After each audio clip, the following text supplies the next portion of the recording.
12 ज्योतिर्लिंग शिव महापुराण की कथा चल रही है, उसमें तीसरे नंबर के ज्योतिर्लिंग का वर्णन आता है श्री महाकालेश्वर भगवान का।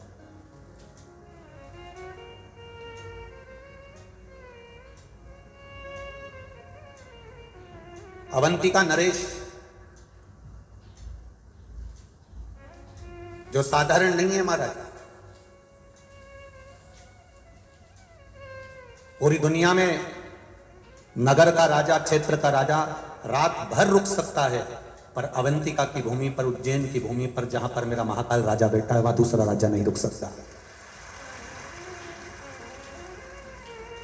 और ये उज्जैन की धरा, उज्जैन की भूमि, अवंतिका नरेश की पावन धरा आपको ये नहीं कह रही है कि ये कथा है केवल कि उज्जैन में एक राजा बैठा है तो दूसरा राजा वहां नहीं रात रुक सकता। ये आपको सीखना चाहिए।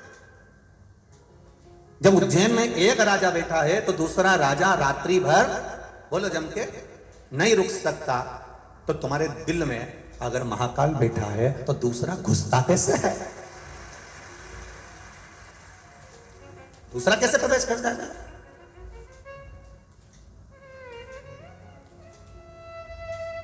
कई लोग कहते हैं धर्म परावर्तन हो रहा है, धर्म परावर्तन हो रहा है, लोग धर्म बदल रहे हैं, धर्म बदल रहे हैं, कोई हमारे सनातन धर्म को तोड़ा जा रहा है। दूसरे हम कहते हैं एक बार उसके दिल में, एक बार उसकी चित्तवृत्ति में, एक बार उसके मन में अगर देव अधिदेव महादेव आकर बैठ गए तो ये मेरा विश्वास है, जब एक राजा बैठ जाता है तो दूसरा घुस ही नहीं पाता है।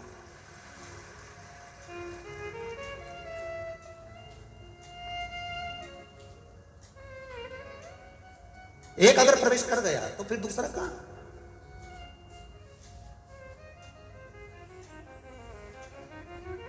और जो एक बार अगर परमात्मा की कथा में पहुंच गया, एक बार भगवान शिव की भक्ति में पहुंच गया, एक बार भगवान शंकर की अविरल भक्ति की ओर पहुंच गया, जो एक बार भगवान शंकर से जुड़ गया, जो एक बार अपने घर पर पार्थिव शिवलिंग का निर्माण करने लगा या पूजन करने लगा या शंकर जी के मंदिर जाकर एक लोटा जल चढ़ाने लगा या भूल से भी एक बेलपत्री वो भगवान शिव के मंदिर पर चढ़ाकर आ गया, तो ये निश्चित है कि उसके दिल में मेरा महाकाल राजा विराजमान हो चुका है, अब वो भटकेगा नहीं, ये निश्चित था।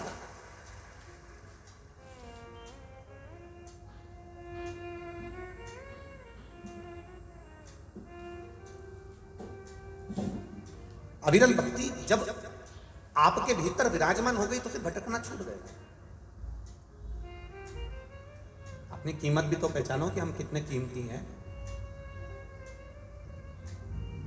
जितनी कीमत हीरे की नहीं है, जितनी कीमत सोने और चांदी की नहीं है, जितनी कीमत किसी प्रॉपर्टी की नहीं है, जितनी कीमत किसी मॉल की नहीं है, जितनी कीमत किसी जगह की नहीं है, उससे 1000 करोड़ों गुना कीमत तुम्हारी है, क्योंकि तुम में वो बल है कि ऐसे कई प्रॉपर्टियां तुम अपने बल पर खड़ी कर सकते हो। ऐसे कितने हीरे और कितने सोना चांदी, अंबानियां, प्लाट, मकान, मॉल एक अकेला व्यक्ति अपने बल पर खड़ा कर सकता है। वो चेतना, वो बल परमात्मा ने तुम्हें देकर भेजा।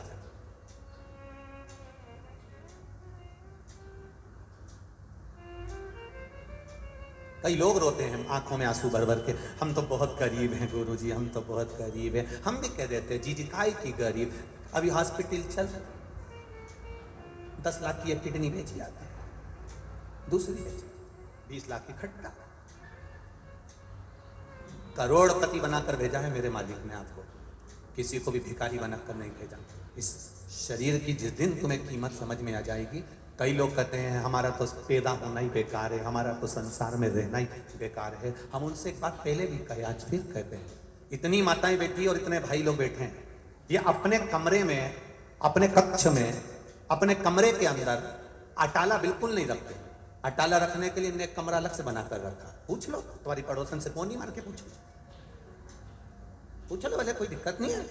तुम सोचो कि सियोर वाला हमारा तो यूं झूठी झूठी बोल रही है तो कोई बात नहीं, जी जी अरियो कमला, कोई टेंशन, उसमें चिंता मिंता नहीं करना अपने को। रखना तो पूछ लो तुम पड़ोसन से, क्यों री भंगार का कमरा, अटाला रखने का कमरा, टान पर ऊपर इधर उधर अपन रखे कि नहीं रखे? अपना कमरा में कोई अपना अटाला का सामान रखे?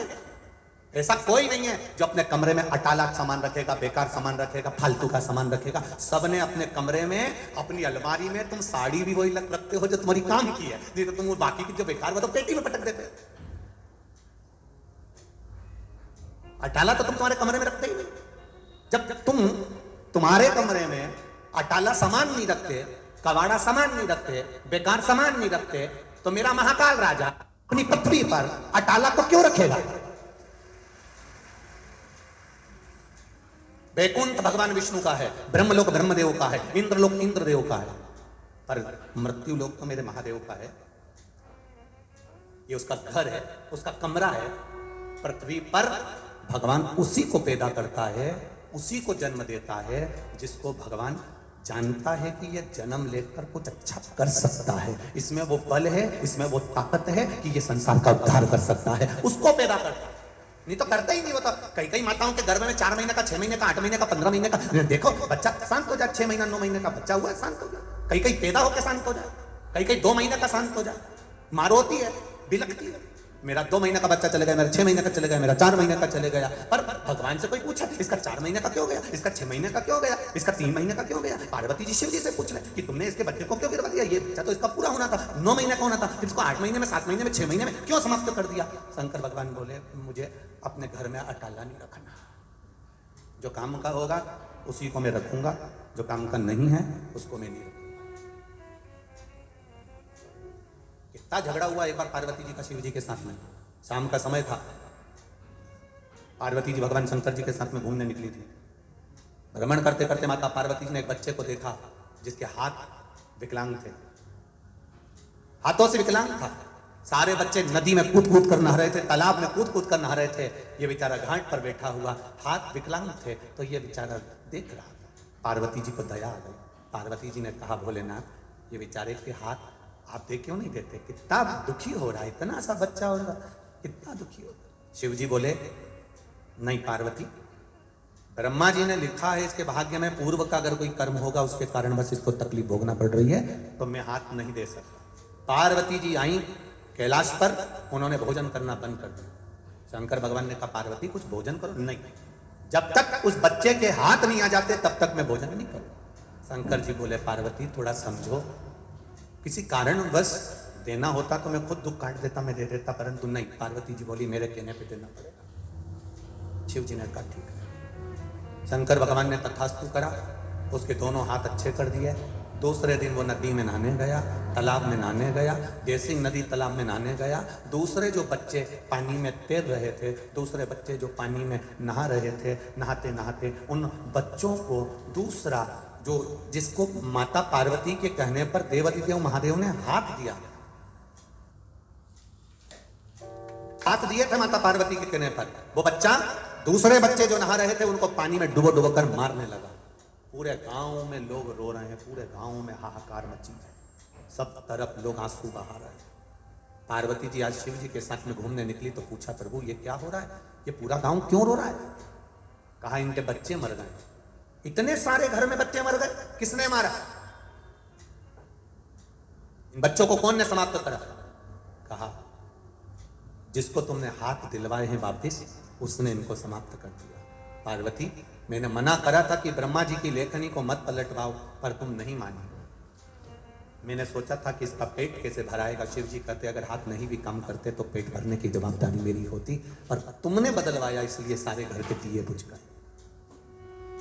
ये समझना है हमें।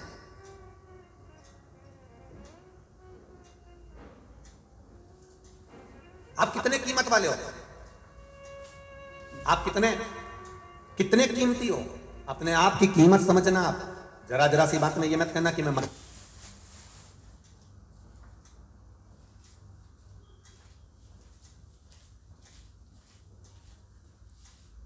के वापिस दूसरी बार मनुष्य का शरीर मिल जाएगा क्या?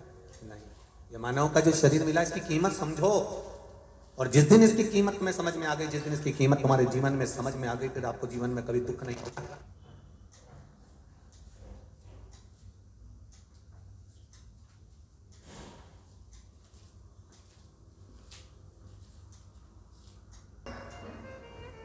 ये भरोसा है हमें। तेरी कृपा बिना न हिले एक भी अणु, लेते हैं श्वास तेरी कृपा से तनु तनु। बखान क्या करूं मैं राखों के ढेर का, चपटी भभूत में खजाना कुबेर।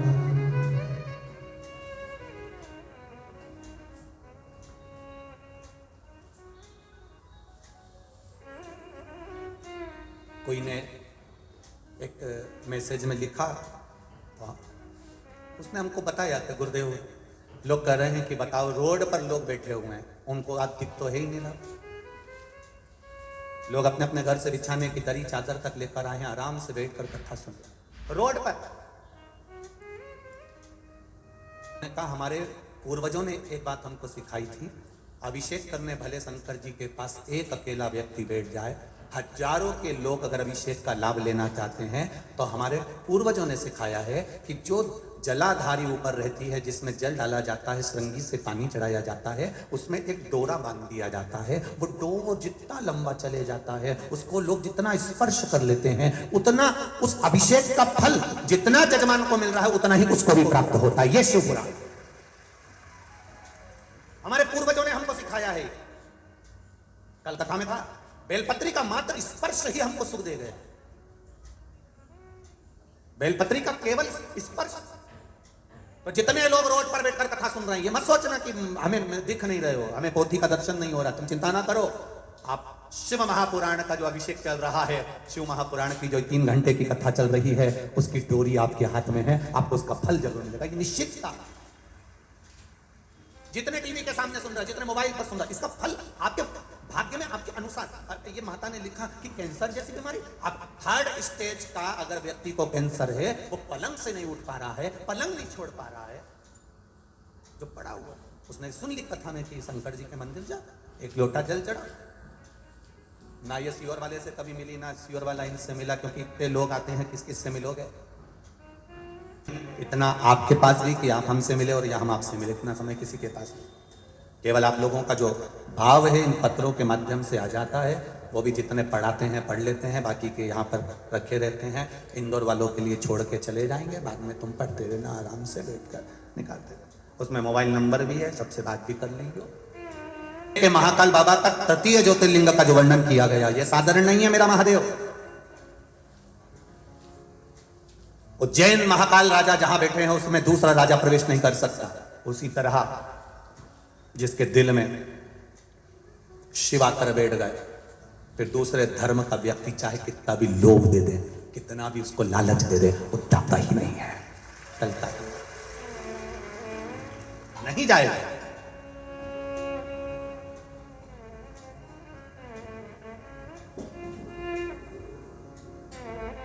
पीने वाले व्यक्ति को कितना भी समझा लो, वो शाम के समय चकमा देकर मैं खाने पहुंच ही जाता है। जिसके भीतर शिव महापुराण की कथा का रस नशा एक बार हो जाता है, वो ये नहीं देखता कि अंदर बैठकर कथा सुन रहा हूं कि बाहर बैठकर, उसको तो केवल अपनी मस्ती में कथा का लाभ लेना है, उसको मतलब नहीं है।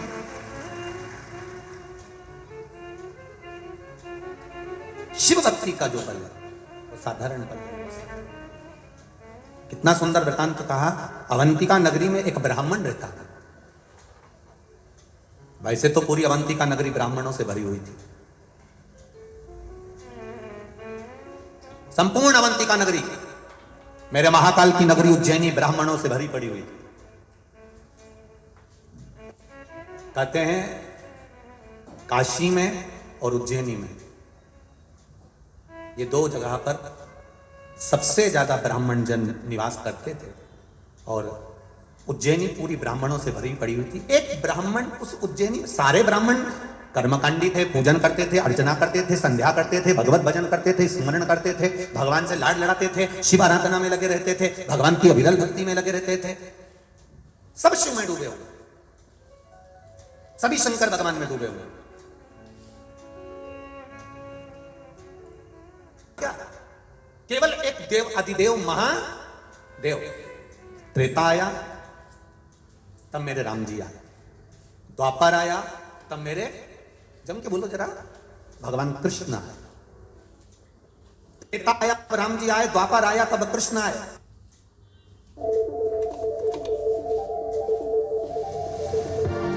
केवल एक ब्रह्मा, ब्रह्मा विष्णु महेश का एक स्वरूप लिंग स्वरूप में भगवान शंकर के स्वरूप में विराजमान था। अब पूरे अवंतिका में ब्राह्मण एक ब्राह्मण एक ऐसा था जिसको वेद की प्रियता थी, जिसको भजन की प्रियता थी, जिसको भक्ति की प्रियता।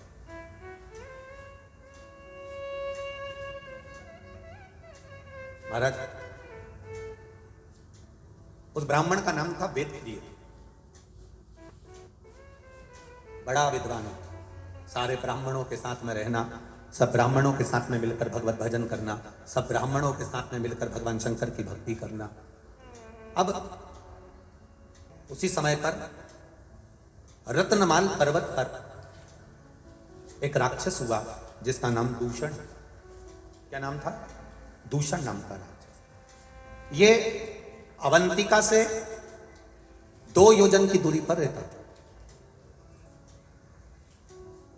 जिस पर्वत का नाम था रत्नमाल पर्वत, उस रत्नमाल पर्वत के ऊपर दूषण नाम का राक्षस रहता था। यह दूषण नाम का जो राक्षस था, इसने ब्रह्मा जी से वर प्राप्त करा, बहुत तप करा, बहुत तप। कहते हैं इसने हजारों हजार वर्ष तक तप करा, पर ब्रह्मदेव ने आखिर इसको वर नहीं दी। ये परेशान हो गया वर मांगने के लिए।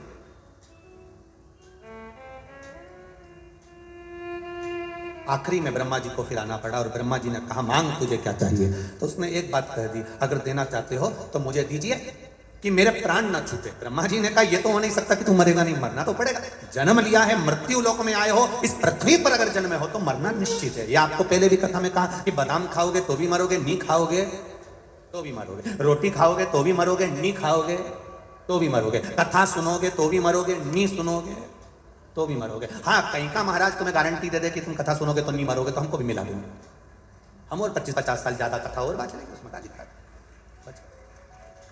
कथा सुनोगे तो भी मरना, नहीं सुनोगे तो भी मरना। बस अंतर केवल इतना सा है कि जैसे तुम भजन कर कर कथा सुनकर अगर मरे तो बिल्ली अपने मुख से अपने बच्चे को जैसे पकड़ती है, साथ घर लेकर जाती है, वो बच्चा सुरक्षित रहता है। और बिल्ली अपने मुख से चूहे को पकड़ती है, चूहा मर जाता है। उसी तरह जो भगवान शंकर की भक्ति कर कर, राम कृष्ण की भक्ति कर कर, परमात्मा का भजन कर कर जो मरता है, वो बिल्ली के बच्चे जैसा बचकर बैकुंठ का राज करता है, बैकुंठ का सुख भोगता है। और जो परमात्मा की भक्ति में नहीं डूबा, केवल शरीर को सुंदर बनाया, अच्छा अच्छा कपड़ा पहना, खूब परफ्यूम लगाया, 2 घंटे तक धागे से सेक कराया, जिसने अपनी जिंदगी पूरी केवल ऐश और राम निकाल दी, कभी मुख से राम नहीं किया, कभी मुख से कृष्ण नहीं किया, कभी मुख से शिव नहीं किया, कभी अपने बुजुर्गों का सम्मान आदर नहीं करा, कभी घर के बड़ों के सत्कार में खड़े नहीं हुए, फिर इनकी जिंदगी वो चूहे जैसी होती है जो कभी भी निपटता है तो बड़ा भयंकर निपटता है, बड़ा भयंकर।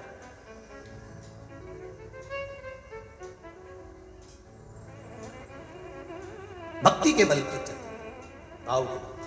महाराज, दूषण ने कहा, मुझे मरना नहीं है, आप मुझे वर दीजिए ब्रह्मदेव। ब्रह्मा जी ने कहा, ऐसा नहीं हो सकता कि तुम मरोगे नहीं, मरना निश्चित है, ये निश्चित है, तुम्हें मरना तो पड़ेगा, पर मुझे दूसरा वर दे दो। क्या वर चाहिए?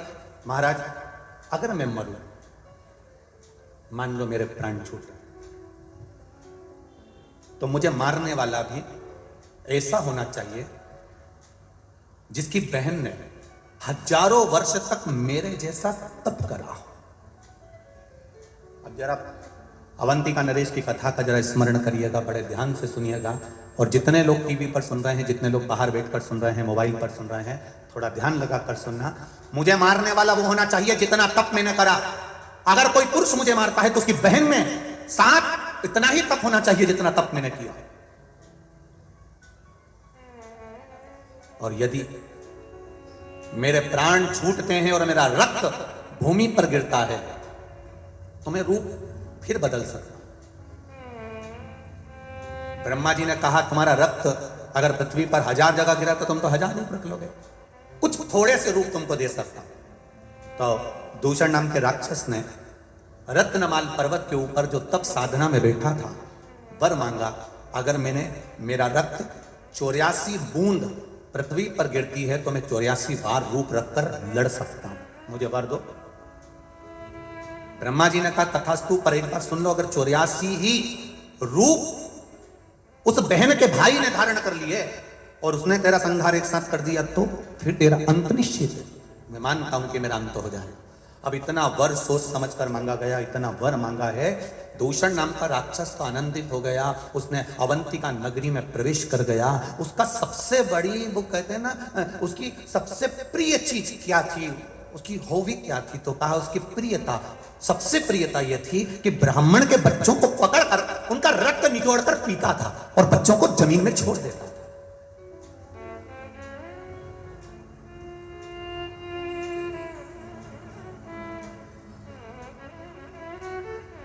कई लोग कहते हैं कि ब्राह्मणों ने जिंदगी भर केवल राज करा है, ठाट करा है। ऐसा नहीं है। पूरी पृथ्वी के जितने मंदिर हैं, देवालय हैं, जितने पूजा स्थल हैं, जितने सरोवर, जितने कुंड, जितनी नदियां, जितने तालाब, जितनी बावड़ियां हैं, इन जगह पर जाकर आप इतिहास पढ़ेंगे और सुनेंगे तो आपको मिलेगा सबसे प्रथम में बलिदान देने के लिए भी ब्राह्मण ही खड़ा होता था। निश्चितता। ये जितनी भी कथाएं होती है ना, सत्यनारायण जी की कथा देख लीजिए तो आपको मालूम पड़ जाएगा, गरीब ब्राह्मण था। एकादशी की कथा निकालिए, उसमें आ जाएगा एक गरीब ब्राह्मण था। सारी कथाओं को निकाल कर देखिए, उसमें लिखा मिलेगा आपको कि एक गरीब ब्राह्मण था। इस जगह पर किसी बढ़िया को नहीं बोला, इस जगह पर किसी अन्य व्यक्ति को नहीं बोला। क्यों? ब्राह्मण का नाम लेकर मार्ग इसलिए करा गया जिससे ब्राह्मण अपने भीतर शांति रखता है। अगर उसका नाम लिख भी दिया तो उसको कोई चिंता नहीं है, कम से कम हमारी नाम पढ़कर लोगों को मार्ग तो मिल जाएगा, लोग संभल तो जाएंगे, लोग सुधर तो जाएंगे। ठीक है, उतना।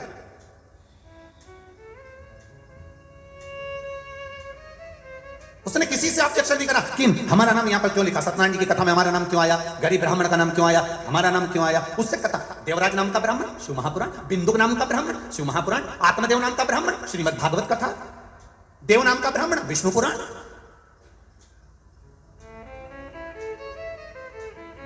कल्याण नाम का ब्राह्मण, कुर्म पुराण। आप उठाओ, एक एक पुराण में सबसे पहले कथा चालू होती है तो वहां पर उसके क्यों, क्योंकि उससे अगर कथा का प्रारंभ हो रहा है तो कोई कोई ये बुरा ना लगे। कहीं अगर किसी व्यक्ति का नाम लिख देते, किसी अन्य वर्ण का स्मरण कर देते तो उनको लगता है कि हमारा नाम लिख दिया, तो उन्हें कहा इसी का लिख दो, इससे मार्ग तो मिलेगा। कोई बात नहीं है, सहनशील है, शांति का प्रतीक है, इसके भीतर धीरजता रहेगी, कोई बात नहीं। तो यहां वर्णन किया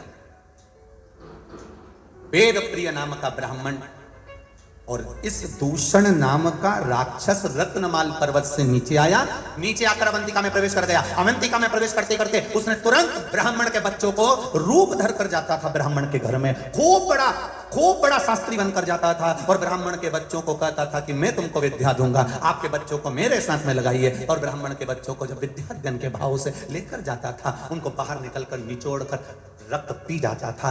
सारे ब्राह्मणों के घरों में रोज का हाहाकार मचा होता था, रोज रोते थे, रोज आंसू ढलते थे, प्रतिदिन शव निकलते थे, बिलखते लोग।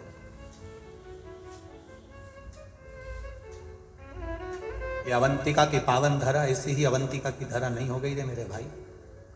एक एक ज्योतिर्लिंग का अगर स्मरण करा जाए, हम हमेशा कहते हैं, आज फिर कहते हैं, जिस दिन तुम्हारे भीतर थोड़ा सा भी बल कमजोर पड़ जाए, थोड़ा सा पावर कम पड़ जाए, थोड़ा सा लगे कि मेरा मन अटखेलियां कर रहा है, मेरा मन लग नहीं रहा, मेरा चित्त नहीं लग रहा, लोग मुझे परेशान कर रहे हैं, निवेदन करूंगा 12 ज्योतिर्लिंग में से किसी भी एक ज्योतिर्लिंग पर एक दिन रात्रि भर आराम से रुक कर आओ, भगवान का दर्शन कर आओ। जब हम डीपी के पास जाएंगे तो डीपी के पास जाते से हमको वो बल मिल जाएगा, वो पावर मिल जाएगा कि हमारे पंखे लाइट वापिस चालू हो जाएंगे। ये निश्चितता है, आप जाकर उसका स्मरण करिए। कनेक्शन सही जगह जोड़ने का प्रयास करो। ये माइक चल रहा है, इसको लाइट मिली है, अब वो डोरी फैला दे लंबी चौड़ी, और खूब लंबी डोरी फैला दे, और डीपी से या मीटर से नहीं जोड़े, और डोरी तो यहाँ तक आ गई, और ये बार बार खटका चालू करे बंद करे, खटका चालू करे बंद करे। क्यों रे, ये माइक क्यों चालू हो रहा, माइक क्यों नहीं चालू हो रहा। अब ये तो यहाँ देख रहा है, पर इसको क्या मालूम कि वहां से किसी ने कनेक्शन निकाल दिया।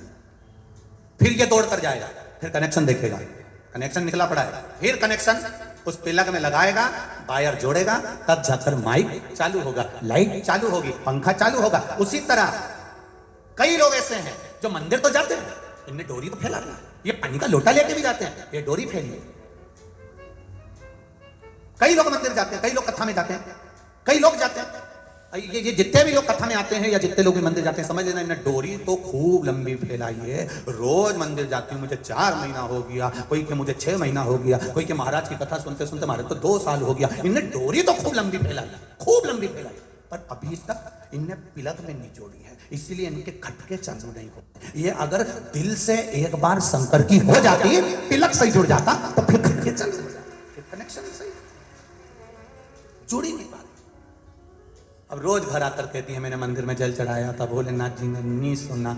अब तू खटका तो दबा रही है पर कनेक्शन सही नहीं जोड़ के आई। तू वहां गई तो थी मंदिर, पर जितनी भी माताएं बैठी थी ना, तू गई मंदिर, उनकी थाली देखती रही, उनका मुंडा देखती रही, उनका कपड़ा देखती रही, कहीं इधर टच कर, कहीं इधर टच कर, कहीं इसको कुछ बोल, कहीं उसको कुछ बोल, कहीं मंदिर की सुंदरता देखे, कहीं कचरा पड़ा हुआ देखे। पंडित जी तुम कहीं कर रहे थे, तुमसे सफाई नहीं बनी, पंडित जी तुमने ऐसा कर दिया, तुमने प्रसाद नहीं दिया। तुम गई तो सही, पर कनेक्शन जहां जोड़ना था वहां नहीं जोड़ पाई ने, दुनिया में जोड़ के आ गई। और अब के हमारे एक लोटा जल चढ़ाता चढ़ाता 6 महीना हो गया, भगवान ने हमारी सुनी नहीं। पिलक तो सही लगा दीजिए जी, सही कनेक्शन कर लेती तो लाइट चालू, पंखा चालू, माइक चालू, तो कनेक्शन नहीं जोड़ पाई। जा जरूर है, डोरी तो बहुत लंबी फैलाई तूने, मना नहीं, कनेक्शन जोड़ना पड़ेगा।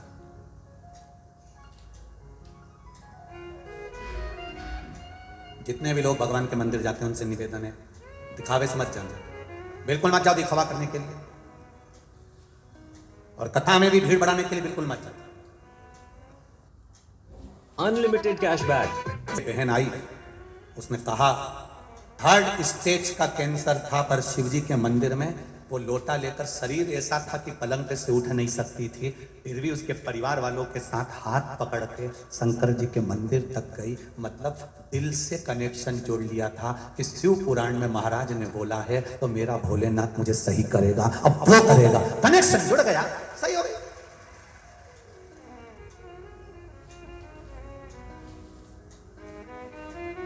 मेरे राम जी महाराज अपने मंदिर में बैठते हैं, दिन भर में एक बार तैयार होते हैं। मेरे कन्हैया मंदिर में बैठते हैं, दिन भर में एक बार तैयार होते हैं। मेरे भगवान विष्णु मंदिर में बैठते हैं, दिन भर में एक बार तैयार होते हैं। दत्तात्रेय भगवान मंदिर में बैठते हैं, दिन भर में एक बार तैयार होते हैं। देवी मैया मंदिर में बैठती है, दिन भर में एक बार तैयार होती है। केवल 33 कोटि देवी देवता में केवल एक महादेव है जो जितनी बार जल चढ़ाने आता है उतनी बार तैयार कर जाता है, श्रृंगार कर। क्यों, किस लिए? कहीं कहीं पंडित जी कह देते हैं मैंने अभी श्रृंगार करा है, पानी मत चढ़ा देना, पर कहीं कहीं की रहती है मैं तो चढ़ाऊंगी जा। यहां शिवपुराण पर है, ये सारे देवी देवता एक बार तैयार होकर बैठ जाते हैं, मेरा महादेव दिन भर तैयार होता है, 24 घंटे तैयार होता है। क्यों तैयार होता है? स्कंद पुराण में कहा वेद व्यास जी ने कि शंकर भगवान बार बार तैयार इसलिए होते हैं, वो अपने भक्तों को बल प्रदान कर कर कहते हैं कि हिम्मत मत हारना, दुनिया के लोग तेरे करे धरे पर पानी छोड़कर जाएंगे तो फिर तैयार होकर आगे बढ़ जाना। स्कंद पुराण में वेदव्यास जी कहते हैं भगवान शंकर प्रेरणा देते हैं अपने भक्तों को, अपने गणों को, कि दुनिया के लोग पानी चढ़ाकर जाएंगे फिर तैयार होकर बैठ जाना, घबराना नहीं, फिर तैयार हो जाए। एक बार कहीं का गिराएगा, 2 बार नीचे गिराएगा, 3 बार नीचे गिराएगा, बार बार पांव पकड़ कर गिराएगा, कितनी बार। वो एक संत की कथा आती है, संत महाराज स्नान कर आ रहे थे, ऊपर बैठा हुआ व्यक्ति ने ईर्ष्या भाव से संत के ऊपर थूक दिया, पान खा के बैठा था, थूक दिया, संत वापिस चले गए, फिर नहाया, उसने फिर थूक दिया, वो फिर गए, फिर नहाए, फिर थूक दिया, खूब थूका, आखिरी उनके मुंडा में पान खत्म हो गया। अब बापड़ा थूक के बता, अब और थूकता रहा तो मुंडा में थूक ही खत्म हो गया, अब उसको पानी पीने की जरूरत पड़ रही, पानी भी नहीं, नीचे आ गया।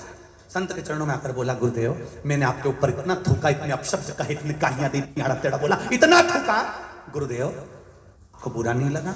गुरुजी ने के चरणों को प्रणाम करा, रोज गंगा की एक डुबकी लगाता था, बापड़े तेरे चक्कर में 100 लग गई, तेरे चक्कर में ये 100 डुबकी लगी, नहीं तो मैं कभी नहीं लगाता, इतनी डुबकी तो कभी नहीं लगाता, पर तू थूकता था, मैं स्नान करने जाता था, मेरे मालिक ने कितनी कृपा कर दी कि मुझसे 100 डुबकियां लगवा ली। यही विचार हमारे भीतर आना चाहिए, हारना नहीं। एक बार अगर पानी चढ़ाकर चले गया, दूसरी बार मेरा भोलेनाथ फिर तैयार है, फिर पानी चढ़ाया फिर तैयार है, फिर पानी चढ़ाया फिर तैयार है। मेरे शंकर भगवान कहते हैं मैं नहीं घबराता, फिर तैयार होकर बैठ जाता, फिर तैयार। क्यों घबराना? एक बार दुकान खोली, हार गए, नहीं जमी, फिर दूसरी खोली, नहीं जमी, कोई बात नहीं। सुसाइड का मत सोचना, दुख मत मनाना, ये मत सोचना कि बर्बाद हो गया, बिल्कुल नहीं, फिर तैयारी कर, और अब की बार तैयारी करे तो महाकाल राजा पर, देवाधिदेव महादेव पर छोड़ दे, फिर तैयारी। मैंने एक एग्जाम दिया नहीं हुआ, दूसरा एग्जाम दिया नहीं हुआ, तीसरा एग्जाम दिया, एक बच्चे ने लिखा है, छोटा सा बच्चा,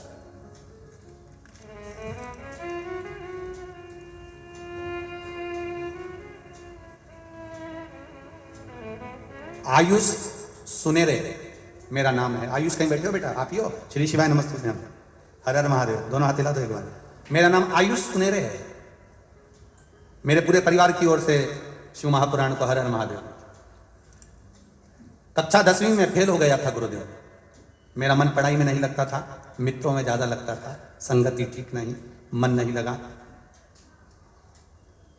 बाबा की कृपा 10वीं में आपके बल के द्वारा जो आपने शिव महापुराण में कहा उसके अनुसार मैंने फिर परीक्षा दी और बाबा की कृपा से मैं पास की। फिर पास होने के लिए अग्रण्य हुआ। जन्मदिन घूमते घूमते मंदिर चला गया और फिर मैं शिव मंदिर में रोज जाना प्रारंभ किया। 10वीं तो आपने बताई, वैसे पास करी 2-1 साल के अनुकूल। कक्षा 12वीं में आपके द्वारा बताए गए। मुझे लगा कि एक बार मैं 10th फेल हो चुका हूं, दूसरी बार 12वीं भी बोर्ड की है, पास हो जाऊं बड़ा मुश्किल है। पर आपने जो बेलपत्री पर शहर लगाकर बाबा को प्रतिदिन समर्पित करने का बताया था, मैंने भी पढ़ाई के साथ में मेरे मित्रों के साथ रहता पर समय नहीं मिलता, पर जितनी पढ़ाई करी वो बेलपत्र का प्रयोग करा। गुरुदेव फर्स्ट श्रेणी से मैं उत्तीर्ण हुआ हूं 12th में। मैं बाबा को प्रणाम करता हूं। बाबा की कृपा बाबू। श्री शिवाय नमस्तुभ्यम। हर हर महादेव। बधाई आपको बहुत बहुत। ये विश्वास जागृत होना चाहिए, आपकी भक्ति, आपका भरोसा। एक बार अगर हार गए तो क्या हुआ, दूसरी बार तैयार हो जाओ। मेरा महादेव तो 5-5 मिनट में तैयार होता है। कोई जल चढ़ाया फिर श्रृंगार गया, फिर जल चढ़ाया फिर श्रृंगार गया, मेरा महादेव फिर तैयार होकर बैठ गया। मेरे महादेव कहते हैं हिम्मत मत हारना, फिर तैयार होकर आगे बढ़ना, फिर मेहनत करना, फिर कर्म करना। बढ़ोगे आगे जरूर बढ़ोगे, पीछे नहीं हट सकते। भूषण नाम का राक्षस आया, ब्राह्मण के बच्चों को निचोड़ करती तक बड़ा दुखी। ब्राह्मणों ने हाहाकार मचा रही है, हो क्या रहा है? हमारे बच्चे तो पढ़ने के लिए जाते थे, विद्या अध्ययन के लिए जाते थे, बच्चा मरा हुआ मिलता। या सारे ब्राह्मणों की आंख में आंसू रहने लगे। अपनी अवंतिका में जरूर कोई बात है, शायद अपने को अवंतिका छोड़ना पड़ेगा। इस अवंतिका को अपन छोड़ दो। सुन लेना जरा जीजियों, जरा से इस कथा का। अपनी अवंतिका में जरूर दोष है, इसलिए अवंतिका छोड़ना पड़ेगा। ये आपके साथ में भी कई बार हुआ है। अपने घर में जरूर किसी ने कुछ कर दिया है, इसलिए अपन को घर बदलना पड़ेगा, तभी अपन उन्नति कर पाएंगे, तभी अपन उन्नति कर पाएंगे। वास्तुशास्त्री को बुलाया, वास्तु दिखाया। उन्होंने कहा ये मकान सही नहीं बना, इसकी सीढ़ी इधर से कर दो, बाथरूम का पाइप इधर कर दो, बेडरूम इधर कर दो, भोजनशाला इधर कर दो। हमने पितृ दोष भी देखा, वास्तु दोष भी देखा। शिव महापुराण कथा कहती है अपने कर्म का दोष नहीं देखा, जो हम पूर्व में कर कर आए हैं उसी के अनुसार तो फल मिलेगा। देखा हमने। सारे ब्राह्मणों ने विचार करा अवंतिका में जरूर कुछ है, हमें अवंतिका छोड़ना पड़ेगी। हम भी विचार करते हैं जब हमारा व्यापार नहीं चढ़ता, हमारे घर में क्लेश होता है, हमारे घर में परेशानी आती है, हमारे घर में कष्ट आता है, हमारे घर में बीमारी आती है, तब हम सोचते हैं ये मकान नहीं फल रहा, ये जमीन नहीं फल रही, ये मकान नहीं फल रहा, इसको छोड़ना पड़ेगा।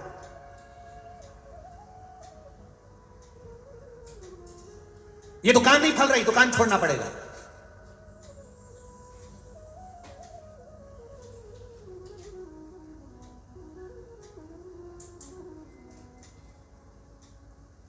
जैसा तुम सोच के बैठी हो कि ये मकान नहीं फल रहा, इसको छोड़ दो, दुकान नहीं फले तो इसको छोड़ दो। और जिस भेरू के साथ तुम्हारी शादी हुई और जिस जगदम्बा के साथ तुम्हारा ब्याह हुआ और वो नहीं फले तो ठीक है, छोड़।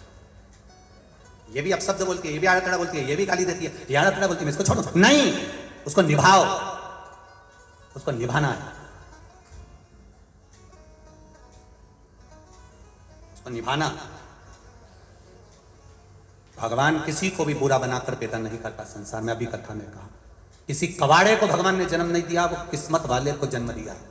और तुम्हारा विवाह जिसके साथ हुआ है वो नारी भी किस्मत वाली है, और आपका विवाह जिस पुरुष के साथ हुआ है वो पुरुष भी किस्मत वाला है, साधारण नहीं हो।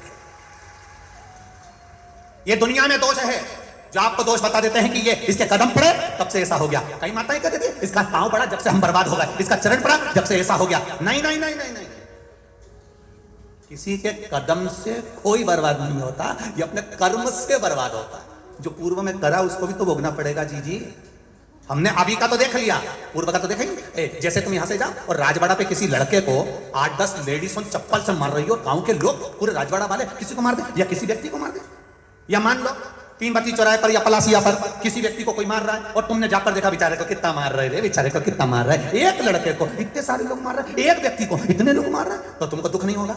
अरे बोलो तो जम के, दुख होगा ना कि बेचारे को क्यों मार रहा है। अब तुमने खड़े होकर देखा, थोड़ी देर बाद तुम्हें मालूम पड़ा कि इस व्यक्ति ने एक 4 साल की लड़की के साथ गलत काम कर दिया, तो तुम छोड़ोगी क्या?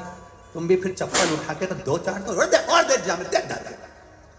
अभी तक तुमको मालूम नहीं था किसने गलत काम किया, अब तुम्हें मालूम पड़ा, तब तुमने उसको चप्पल से मारा, तब तुमने उसको अपशब्द कहा, तब तुमने उसको 2 थप्पड़ मारे। उसी तरह हम पूर्व में क्या कर आए हैं ये हमको अभी तक नहीं मालूम है। जब हम कर्म का भोग भोगते हैं तब भगवान से कहते हैं मैंने कौन सा कर्म किया होगा।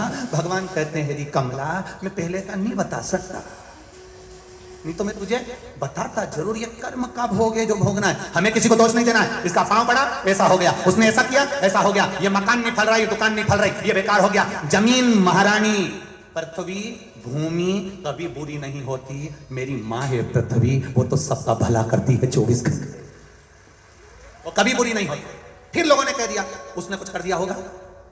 मैं 3 दिन से देख रही हूं मेरे दरवाजे पर कोई नींबू पटक के जा रहा है, मैं 3 दिन से देख रही हूं। जी कैमरा लगा दे। जब कहा कैमरा लगाते तब समझ में आया, सब्जी वाला निकलता था,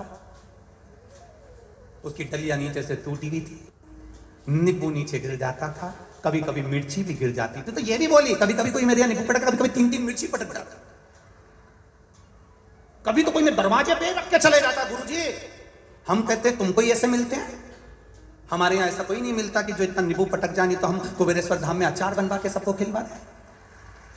तुम्हारे कोई मिले नींबू पटकने वाले, मिर्ची पटकने वाले? दुनिया में किसी की सामर्थ्यता नहीं है कि कोई तुम्हारा बुरा कर दे।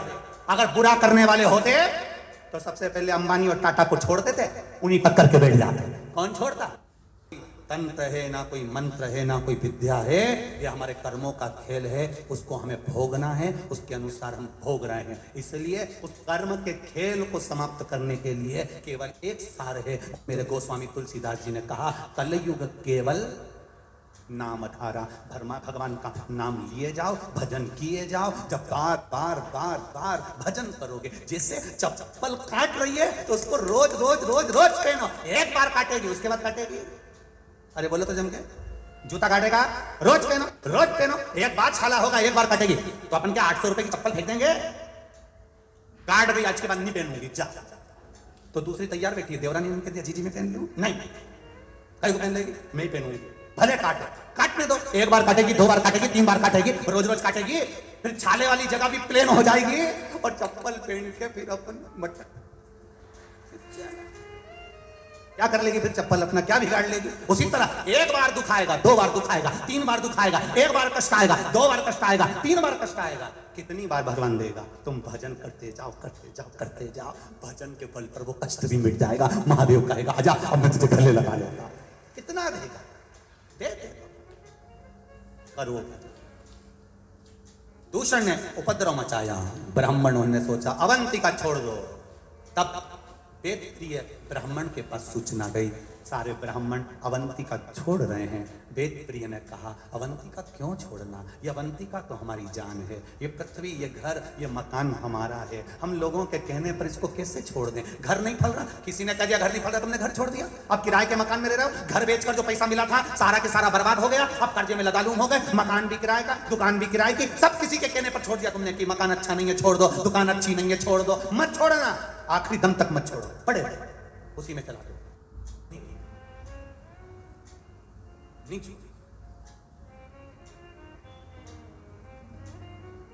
संगी छूटे साथी छूटे, छूटे जग सारा, पर एक नहीं छूटे वो महाकाल हमारा। सब छूटे छूटने, आपको उसमें भय व्यक्त नहीं होना चाहिए। होगा देखा जाएगा, जो होगा देखेंगे, उसमें क्या दिक्कत, उसमें क्या दिक्कत। वेद प्रिय ब्राह्मण ने कहा अवंतिका नहीं छोड़ना चाहिए। जरा सा कष्ट आए और अवंतिका छोड़ दो, ये कहां का तरीका है? अवंतिका नहीं छोड़ो। क्या करना चाहिए? भगवान शिव की आराधना करना चाहिए, शंकर भगवान की आराधना करो। शिव की आराधना, शिव की आराधना करने से जरूर हमें उसका फल प्राप्त होगा, ये निश्चित है। और जब हमें उसका फल मिलेगा भगवान शंकर की आराधना करना तो हम तो पहले से कर रहे हैं। ब्राह्मण बोले रोज भगवान का आराधना करते, रोज पूजन करते, रोज अभिषेक करते, रोज अर्चना। फिर वेद प्रिय ने अपने पुत्र को बुलाया, बेटा जाओ। वेद प्रिय ने कहा, पुत्र आप जाओ और जाकर जरा मिट्टी लेकर आओ, पार्थिव शिवलिंग का निर्माण करें। थोड़ा मिट्टी लाइए, पार्थिव शिवलिंग बनाना। जा चलिए।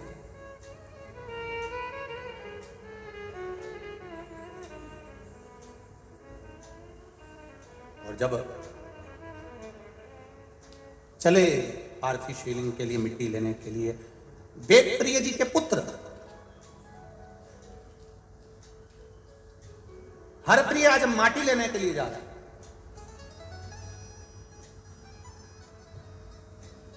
अवंतिका की मिट्टी उठकर लाया, बाहर गया, मिट्टी लेकर आया। पिता ने कहा, पुत्र ये तुम कहां की मिट्टी लेकर आए हो? पुत्र ये मिट्टी कहां की है? क्यों पिताजी हुआ क्या? इस मिट्टी में क्या है ऐसा? पुत्र ये पूरी की पूरी मिट्टी लाल हो रही है, ये पूरी की पूरी मिट्टी लाल है, पूरी की पूरी मिट्टी लाल हो रही है। ये कहां की मिट्टी है? कहां से मिट्टी लाया? कहा, पिताजी आपने कहा था कि अवंतिका की मिट्टी है, बाहर जाओ और मिट्टी लेकर आओ। मैं तो मिट्टी लेकर आ गया। ये मिट्टी मुझे नहीं मालूम लाल काय से हो रही है। इतने में पास में बैठा हुआ एक ब्राह्मण कहता है, वेद प्रिय जी अभी आपको कहा था कि ब्राह्मणों के बच्चों के रक्त गिर रहे हैं, पूरी पृथ्वी लाल हो जा रही है, अवंतिका लाल हो जा रही है, जरूर इस पे भी रक्त गिरा होगा। उन्होंने वेद प्रिय ने हर प्रिय को कहा, हर प्रिय इस मिट्टी को वापिस बाहर फेंक दो, श्रेष्ठ जगह की मिट्टी लेकर आओ, जो अच्छी मिट्टी हो वो लेकर आओ।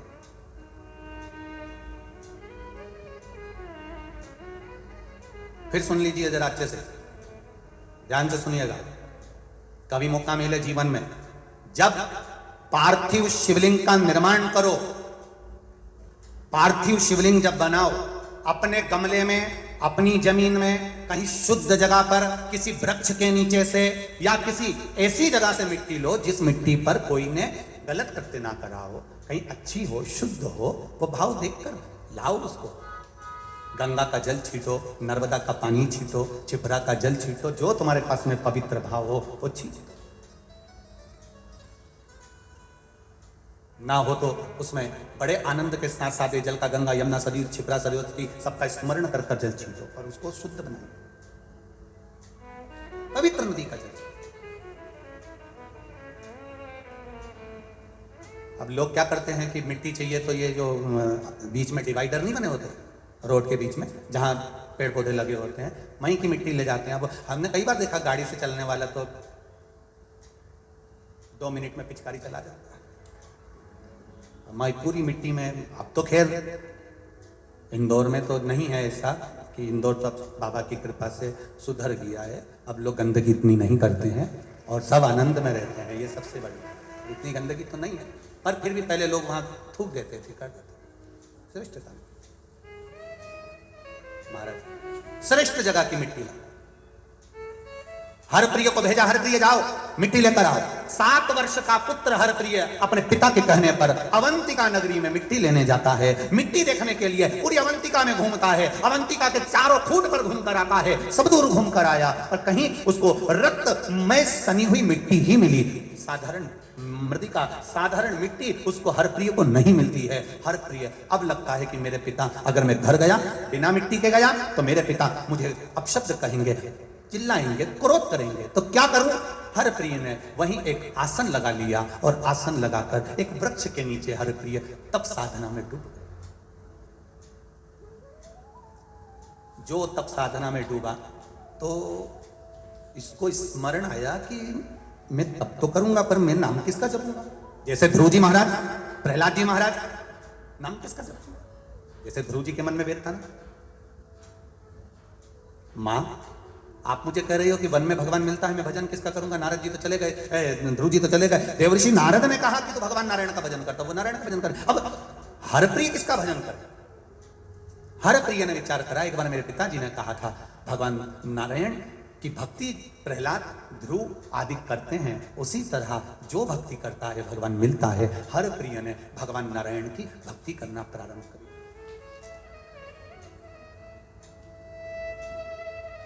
ऐसी भक्ति हर प्रिय ने करी कि वैकुंठ लोक हिलने लगा। भगवान विष्णु रूप बदल बदल कर आते और हर प्रिय के पास में आकर खड़े हो जाते। हर प्रिय नेत्र नहीं खोलता।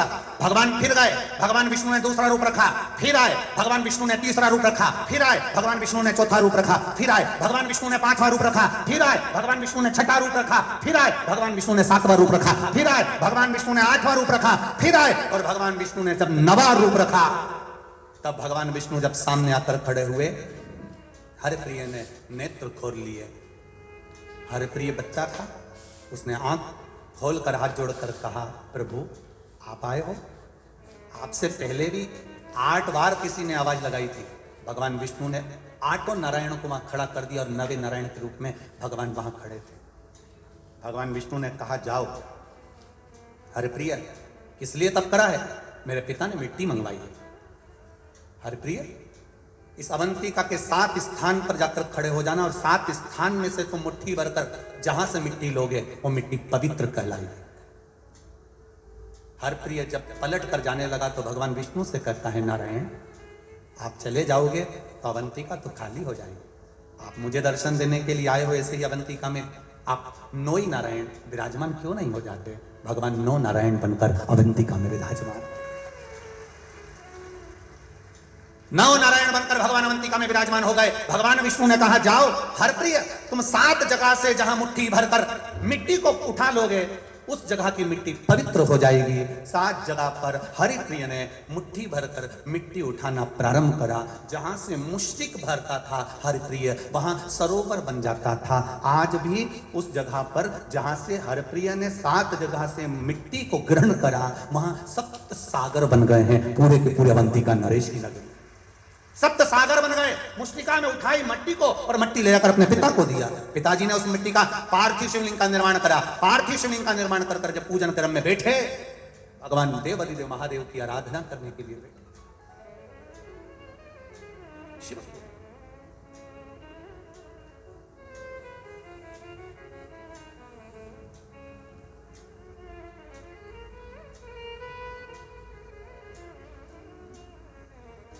मेरे सिर पर रख दो अपना हाथ, मस्त रहूं तेरी मस्ती में। दया करो हे भोलेनाथ, मस्त रहूं तेरी मस्ती में।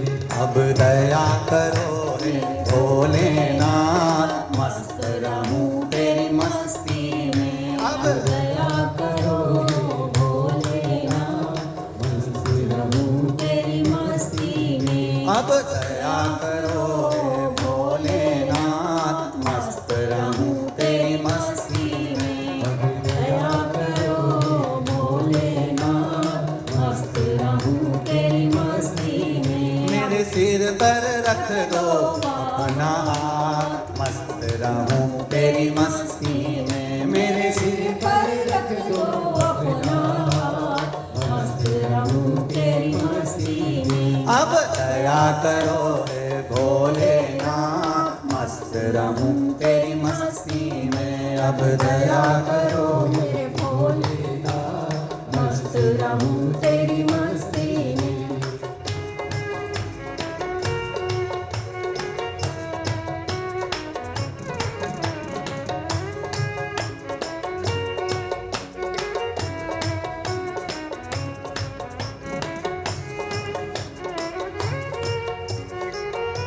द्वार खड़े हैं अगली रात, मस्ती रहूं तेरी मस्ती में। तेरे द्वार खड़े हैं अगली रात, मस्ती रहूं तेरी मस्ती में। मैं तो झूम झूम के नाचूं आज, मस्ती रहूं तेरी मस्ती में। मैं तो झूम झूम के नाचूं आज, मस्त रहूं तेरी मस्ती में। अब दया करो भोलेनाथ, मस्त रहूं तेरी मस्ती में। अब दया करो भोलेनाथ, मस्त रहूं तेरी मस्ती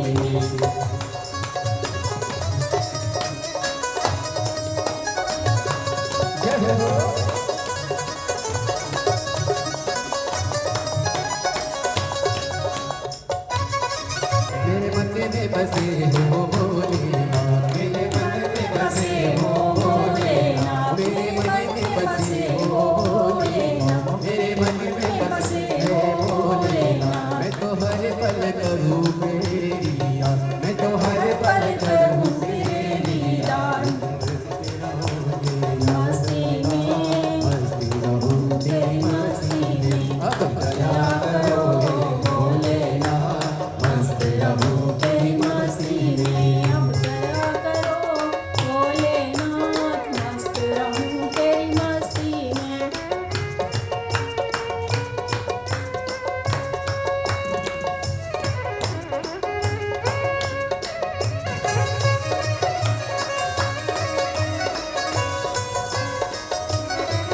मैं तो मगन हूँ भोले तेरे साथ, मैं तो मगन हूँ भोले तेरे साथ, मैं तो मगन हूँ भोले तेरे साथ, मैं तो मगन हूँ भोले तेरे साथ। जप हर हर भोले दिन और रात, जप हर हर भोले दिन और रात। अब दया करो हे भोलेनाथ, मस्त रहूं तेरी मस्ती में। अब दया करो हे भोलेनाथ, मस्त रहूं तेरी मस्ती में। अब दया करो हे भोलेनाथ, मस्त रहूं तेरी मस्ती में। अब दया करो हे भोलेनाथ, मस्त रहूं तेरी मस्ती में।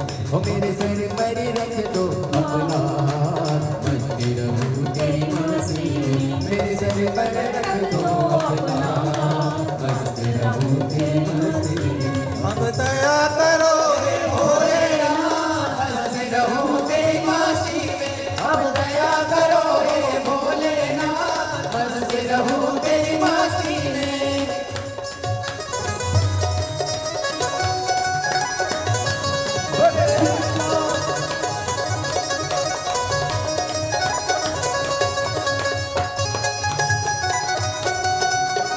पर रख दो अपना हाथ, मस्त रहूं तेरी मस्ती में। मेरे सिर पर रख दो अपना हाथ, मस्त रहूं तेरी मस्ती में। मेरे सिर पर रख दो अपना हाथ, मस्त रहूं तेरी मस्ती में। मेरे सिर पर रख दो अपना हाथ, मस्त रहूं तेरी मस्ती में। अब दया करो हे भोलेनाथ, मस्त रहूं तेरी मस्ती में। अब दया करो हे भोलेनाथ, मस्त रहूं तेरी मस्ती में। अब दया करो हे भोलेनाथ, मस्त रहूं तेरी मस्ती में। अब दया करो हे भोलेनाथ, मस्त रहूं तेरी मस्ती में। मस्त रहूं तेरी मस्ती में। मस्त रहूं तेरी मस्ती में। हाँ, मस्त रहूं तेरी मस्ती में। मस्त रहूं तेरी मस्ती में। अरे मस्त रहूं तेरी मस्ती में। मस्त रहूं तेरी मस्ती में। मस्त रहूं तेरी मस्ती में। मस्त रहूं तेरी मस्ती में। आ रहा भगवान शिव के मूल मंत्र का स्मरण करें अपनी जगह पर बैठकर। भगवान शंकर से भाव से दिल से, जितने लोग अंदर बैठे हो ग्राउंड में पंडाल में, जितने लोग बाहर बैठे हो रोड पर, भाव से दिल से भगवान से कहें, भगवान शिव से निवेदन, श्री शिवाय नमस्तुभ्यं, श्री शिवाय नमस्तुभ्यं, श्री शिवाय नमस्तुभ्यं, श्री शिवाय नमस्तुभ्यं, श्री शिवाय नमस्तुभ्यं। भोला सब दुख काटो हमारा, ओम भोला सब दुख काटो हमारा। शिव शंकर जपू तेरी माला, भोले बाबा जपू तेरी माला, भोला सब दुख काटो हमारा, ओम भोला सब दुख काटो हमारा। वेश है मंगल मंगलकारी, वेश है मंगल मंगलकारी। शमशान वासी हमारा, शमशान वासी ओ भोला सब दुख काटो हमारा, ओ भोला सब दुख काटो। भगवान शिव से प्रार्थना करी। हरप्रिय ने अपने पिता वेद प्रिय के कहने पर मिट्टी लाई और मृतिका लाकर मिट्टी लाकर अपने पिताजी को दिया। पिताजी ने पार्थिव शिवलिंग का निर्माण किया।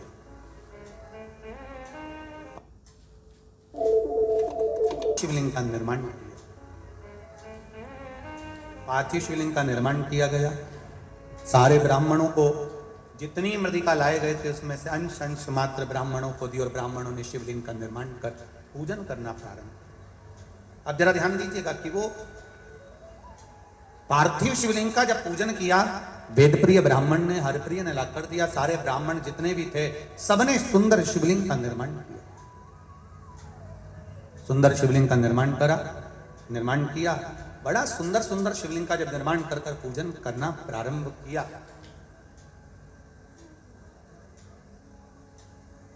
उसी समय पर सारे ब्राह्मणों ने एक साथ भगवान शंकर की आराधना कर कर विनती करी, भोलेनाथ, हे देवादिदेव महादेव, कृपा करें। देखिए, एक अकेले बैठकर भजन करना और एक सामूहिक बैठकर भजन करना, बहुत अंतर है। 3.5 करोड़ रोम छिद्र ये मनुष्य के शरीर पर हैं। 3.5 करोड़ रोम छिद्र मनुष्य के शरीर पर हैं। ये 3.5 करोड़ रोम छिद्र का जो पवित्र स्नान होता है वो भगवान के भजन से होता है। एक दिन में मनुष्य को 3.5 करोड़ बार भगवान का नाम लेना चाहिए, तब जाकर ये शरीर शुद्ध हो पाता है। अब 3.5 करोड़ बार तो कोई भगवान का नाम लेगा नहीं, तो क्या करना चाहिए? कथा में जाकर बैठ जाओ। भगवान की कथा में जाकर जब बैठोगे, सब इतने लोग एक साथ में मिलकर जब भगवान का भजन करेंगे, वो भजन करते करते जब वाणी से निकलेगा, टकराएगा, बिखरेगा, कण कण कण कण 3.5 करोड़ रोम छिद्र में समाएगा, तो हमारा कल्याण अपने आप हो जाएगा। करो भजन भगवान। प्रार्थना में वो बल है।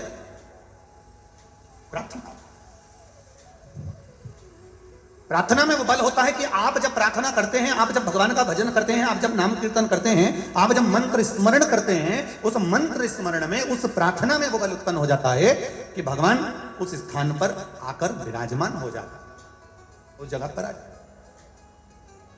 अभी कथा में वर्णन किया था, इससे पहले जो कानपुर की कथा हुई, उस कानपुर की कथा में कहा था हेलीकॉप्टर को उतारने के लिए हेलीपैड बनाया जाता है। बोलो जी जी सही है कि गलत है? ऐसा ग्राउंड देखा जाता है, फिर उसमें चूने से एच लिखा जाता है। क्या लिखते हैं? एच। देखा है आप लोगों ने? कहीं देखा? किस किसने देखा? जरा हाथ उठाओ। सबने देखा है? उधर उधर उधर उधर एच बना होगा। एच का मतलब होता है हाँ,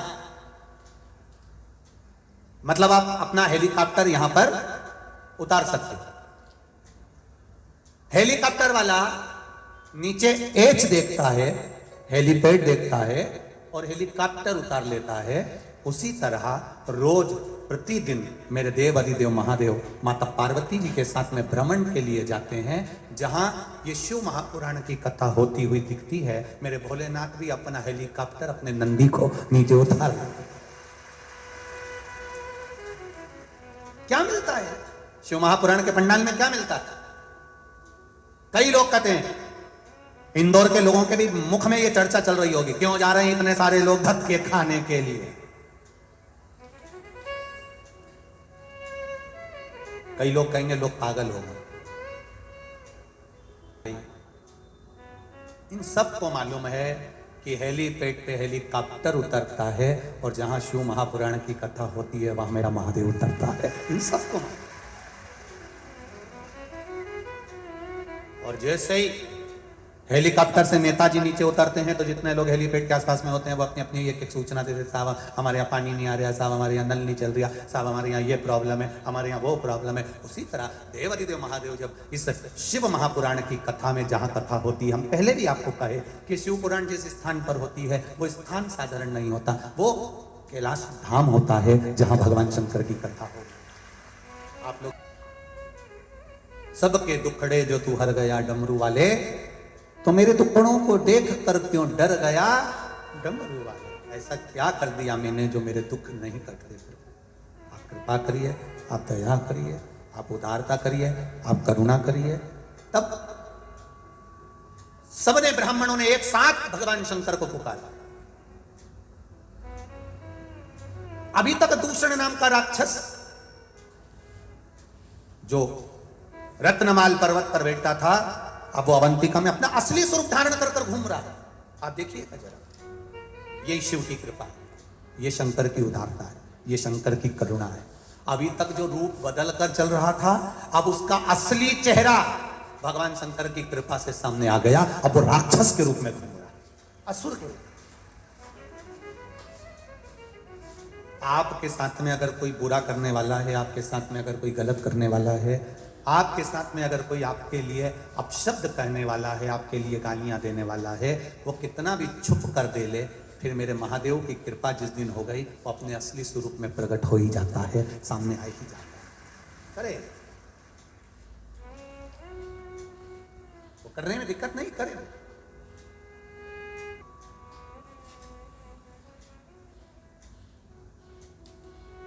महाराज राक्षस अपने असली स्वरूप में आ गया। अभी तक ज्योतिषी का रूप रख रहा था, ब्राह्मण का रूप रख रहा था, जोगी सन्यासी का रूप रख रहा था, संत महात्मा का रूप रख रहा था, और ब्राह्मणों के घर में जाता और ब्राह्मणों से कहता मैं इनको विद्याध्ययन कराऊंगा, और उन बच्चों को लेकर चले जाता, उनका रक्त निचोड़ कर पी जाता। अब अपने असली स्वरूप में आ गए, अब असली स्वरूप में प्रकट हो गए। आप भी करो शंकर की भक्ति। एक लोटा जल लेकर जब शिव जी के मंदिर में जाओगे ना, तो तुम्हारे सामने भी कई सारे राक्षस प्रकट हो जाएंगे, तुम्हारे सामने भी आएंगे। कोई कोई तुम्हारे ऊपर उंगली उठाएगा, चल दी गुरु जी की चेली, चल दी शंकर जी के मंदिर। क्या होता है लोटा भर के जल चढ़ाने से?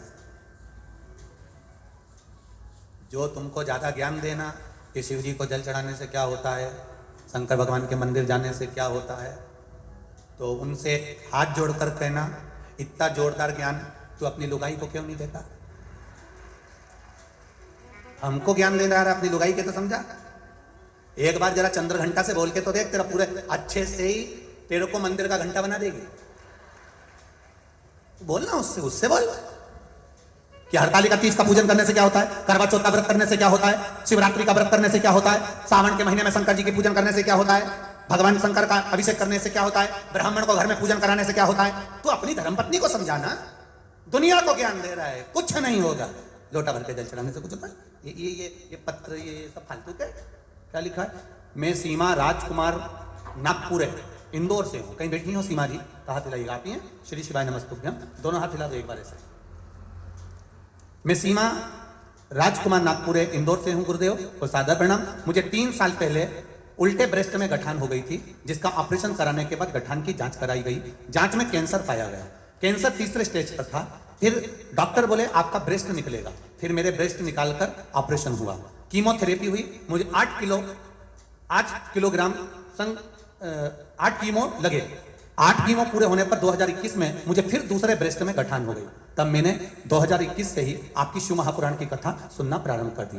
जब मेरे दूसरे ब्रेस्ट में गठान हो गई और फिर बताया, आपने टीवी पर जो उपाय बताया था वो करना प्रारंभ करा। एक बेलपत्री शिव जी को चढ़ाकर खाना, जल चढ़ाकर शिव जी को आना। मैंने करना चालू कर दिया। भोले बाबा को जल चढ़ाती, बेलपत्री खाती, बाबा से रोज विनती करती, बाबा से बेलपत्र मांग कर लाती, बाबा मुझे औषधि दे दो, मेरे शरीर में फिर गठान हो गई है, बाबा इसको गला दीजिए। यह मैं कुंदकेश्वर महादेव का नाम लेकर करती, जैसा आपने बताया था। बाबा को रोज बोलकर आती और औषधि बना दो बाबा, ऐसा कहकर लेकर आती। बाबा की कृपा, गठान को गलाने का कहती। गुरुजी, भोले बाबा ने ऐसी कृपा करी कि मैं वर्णन नहीं कर सकती। मेरी 1 महीने के अंदर जो दूसरी गठान हो गई थी, डॉक्टर को दिखाया तो पूरी गठान गल चुकी। नेहा करने के लिए आई हूं गुरुदेव, मुझे जमकर खांसी हो गई क्योंकि कैंसर का शरीर था। फिर जमकर जब खांसी हुई, फिर मैं वापस डॉक्टर को दिखाने के लिए गई तो डॉक्टर ने आश्चर्य करा और मेरी खून की जांच हुई। जब खून की जांच कराई गई, सारी जांच देखी गई तो मेरी सारी जांच नॉर्मल आई और मेरे शरीर से कैंसर भी समाप्त हो गया। मैं बाबा को प्रणाम करने आई हूं। ये मेरी कैंसर की जांचें लगाई है मैंने, पूरी जांच मेरी कैंसर की लगी हुई है। जहां जहां मेरे को कैंसर हुआ दिखाया गया, हॉस्पिटल के सारे पर्चे मैं लगाकर भेज रही हूं। शिव किसको कहते हैं बाबा? शंकर का एक लोटा जल और एक बेलपत्री में वो बल है जो दुनिया में कहीं नहीं हो सकता। बैठिए बहन, श्री शिवाय नमस्तुभ्यम, हर हर महादेव। बैठ जाइए, भगवत भजन करते रहो, जिंदगी का आनंद लेते। हर ब्राह्मण ने, हर प्रिय ने अपने पिता से कहा, आज दूषण नाम का राक्षस अपने असली स्वरूप में आ गया। शिव जी के सामने असली स्वरूप आता जरूर है। जो तुम्हारे पीठ पीछे गड़बड़ करता है वो एक दिन तुम्हारे चरणों में पड़ा मिलेगा। ये निश्चितता है। ये मेरा शिव है, ये मेरा शंकर, ये मेरा ओघड़ी है, ये मेरा दयालु दातार है, ये मेरा भंडारी है, कुबेर महाकाल राजा। सामने आ गया दूषण। दूषण ने आज वेद प्रिय के बेटे को, हर प्रिय को उठा लिया। इसको यह नहीं मालूम था कि यह मिट्टी का स्पर्श कर लिया था, वो मिट्टी जो शंकर भगवान का शिवलिंग का निर्माण कर रही है। हर प्रिय को उठाया। इतनी देर में सारे ब्राह्मणों ने शिव जी को पुकारा। शंकर भगवान कालों के काल महाकाल बनकर प्रकट होने वाले थे। इतनी देर में वेद प्रिय के पास में शिव जी ने आकर कह दिया, सुनो वेद प्रिय, मैं प्रकट तो हो जाऊंगा, दूषण को मार भी दूंगा, मना नहीं है, पर अगर इसका रक्त पृथ्वी पर गिर गया तो ये 84 रूप रख लेगा और मैं 84 रूप नहीं रख सकता, क्योंकि मैं इस भूमि पर निवास करता हूं, इस पृथ्वी पर रहता हूं, मैं रूप नहीं रख सकता। लोगों के शरीर में देवी जी आती है, देवता जी आते हैं, सब्र आते हैं, पर किसी के शरीर में महादेव नहीं आते, क्योंकि महादेव कहीं गए नहीं, यहीं की यहीं है, तो आके करेंगे क्या? वो तो पहले ही है। और कहीं का घूमता घूमता कह दे कि मुझे महादेव आ गए तो उसको धतूरा चढ़ा दे, कांटे वाले धतूरे लिया, एक बोरी भर के चढ़ा दो। थोड़ी देर बाद महादेव निकल जाएंगे बाहर, रहेंगे नहीं। जब सब दूर से चुपेंगे ना तो अपने आप निकल जाएंगे। किसी को महादेव नहीं आते, क्योंकि महादेव कहीं नहीं गए, कंकर में शंकर है और मृत्यु लोक के कण कण में मेरा महादेव बैठा है, वो जाता ही नहीं है। भगवान विष्णु वैकुंठ में है, ब्रह्मा जी ब्रह्मलोक में है, इंद्र लोक में इंद्र निवास करते हैं, गरुण वरुण लोक, पितृ लोक में सारे पितृ निवास करते हैं, पर मृत्यु लोक ये शिव की भूमि है, ये पृथ्वी मेरे शंकर की भूमि है। पूरी पृथ्वी को कहीं से भी खोद लो, खोदते से ही कहीं ना कहीं शिवलिंग जरूर निकल कर बाहर आएगा। पृथ्वी में शंकर है, वो प्रकट हो जाता है, वो निकल, शिव है, निकलेगा। अब जिसके पास जो होगा ना वो अपन उसको नाम से पुकारते हैं। भैया जो दूध बेचता है उसको दूध वाला कह देते हैं, सब्जी बेचता है तो बोलो बोलो जम के बोलो, सब्जी वाला। सोना चांदी बेचे तो सोना चांदी वाला सोना, बर्तन बेचे तो ताम्र का, कपड़ा बेचे कपड़े वाला, कबाड़ा वाला। अब तुम हंसे क्यों? अब उसमें कौन सा? तो कबाड़ा बेचे तो कबाड़ा वाला। अब जैसे तुमको लोग कहते हैं ना कि साहब ये कपड़े वाला है, ये सब्जी वाला है, ये दूध वाला है, ये बर्तन वाला है, उसी तरह जो शंकर भगवान को एक लोटा जल चढ़ाता है लोग कह देते हैं ये शिव वाला है, शंकर। पहचान हो जाती है इसकी, पहचान। जाओ मेरी बहन छिपरिया से कहो, उसने तप करा। छिपरिया घोर तप में बैठी है, घोर तप। आप छिपरिया से कहो, जब दूषण नाम का राक्षस मरेगा, उसका रक्त भूमि पर गिरेगा, छिपरिया पानी के रूप में आ जाए, उसको धो जाए। उसका तप बहुत प्रबल है, और छिपरिया का अगर तप प्रबल है तो यह दूषण मर जाएगा। छिपरिया में वो बल है। कहते हैं दुनिया के लोग कहते हैं साहब नर्मदा जी में बड़ा बल है, गंगा जी में बड़ा बल है, यमुना जी में बड़ा बल है। हम कहते हैं कोई जितनी संसार की पवित्र नदी हैं उनमें ये ऊंचा नीचा मत सोचो कि इसमें ज्यादा बल है, इसमें कम बल है। ब्रह्मा जी बड़े कि विष्णु जी बड़े कि शिव जी बड़े, यहाँ तो सब भगवान शंकर की कथा कहती है, ब्रह्मा विष्णु महेश सब एक हैं। उसी तरह गंगा यमुना क्षिप्रा सरयू सब एक है। इसमें कौन बड़ा कौन छोटा ये हम नहीं कर सकते, ये तो बुद्धि है हमारी। हम जब छोटा देखते हैं तो छोटा नजर आता है, हम बड़ा देखते हैं तो बड़ा नजर आता है। ये हमारी बुद्धि के अनुसार है, नहीं तो शास्त्र तो कह रहा है, शिव महापुराण कर रही है, भगवान शंकर की कथा कर रही है कि छिपरिया ने जो तप किया, कहते हैं जितना तप गंगा जी ने भगवान शंकर के लिए करा था। जितना तप मां नर्मदा जी ने शिव तत्व को प्राप्त करने के लिए करा था, उससे अधिक तप मां क्षिप्रिया ने अपने भाई के लिए किया था। कोई साधारण है? उससे अधिक तप करा है मां क्षिप्रिया ने। और क्षिप्रिया ने जब तप किया, कह दिया भगवान भोलेनाथ ने, जाओ कहो क्षिप्रिया से जाकर आए वो पानी के रूप में। क्षिप्रिया ने कह दिया तुम जाओ, भोलेनाथ जी से कह दो तुम दूषण नाम के राक्षस को मारो, मैं पहुंच जाऊंगी। क्षिप्रिया तप में ऐसी लीन हो गई कि पहुंचना ही भूल गई। भगवान शंकर प्रकट होकर दूषण को मार दिया। दूषण भागता गया, शीश कटा, त्रिशूल से भागता जाता है, रक्त बूंद गिरती जाती है। 84 जगह पर बूंद गिर गई। क्षिप्रिया उसी समय पर प्रकट हो गई, पानी के रूप में आई। पानी के रूप में आकर जैसे धोना चाहती थी, उतनी देर में तो दूषण नाम का राक्षस प्रकट होता चला जा रहा था। 84 रूप जब दूषण नाम के राक्षस ने रख लिए, क्षिप्रिया की आंख में जल भर गया। मेरा भैया अकेला और राक्षस 84, मेरा शिव दूसरा रूप नहीं रख सकता। ये शिव पुराण कह रही है कि शंकर किसी के विग्रह में नहीं आते, शंकर दूसरा रूप नहीं रखते, शिव दूसरा रूप नहीं रख सकते। तो क्षिप्रिया ने सोचा क्या करूं। आज क्षिप्रिया ने अपना तपबल फैलाया और तपबल की सीमा फैलाकर अपने भाई के 84 टुकड़े कर दिए। शंकर भगवान के 84 टुकड़े कर दिए। 84 रूप रखा शंकर भगवान ने अपनी बहन के बल से। दौड़ पड़े, 84 रूप रखकर दूषण नाम के राक्षस का संहार कर दिया, जो 84 रूप रखकर घूम रहा था। 84 रूप रखकर जब दूषण नाम के राक्षस का संहार करा, ब्राह्मणों ने हर हर महादेव कहकर कहा भोलेनाथ आप 84 रूप में अवंतिका में विराजमान हो जाओ। भगवान 84 रूप में बैठ गए। भगवान शंकर 84 रूप में विराजमान हो गए और भगवान शंकर ने दूषण नाम के राक्षस का संहार कर दिया। शिव जी दूषण का संहार करे, उनका नाम महाकाल बन गया। पर महाकाल शिवलिंग अभी प्रकट नहीं हुआ। अभी कितने महादेव प्रकट हुए? जम के बोलो जरा। 84 महादेव। महाकाल प्रकट नहीं, अर्थात महाकाल बनकर, काल बनकर उन्होंने दूषण नाम के राक्षस का संहार कर दिया।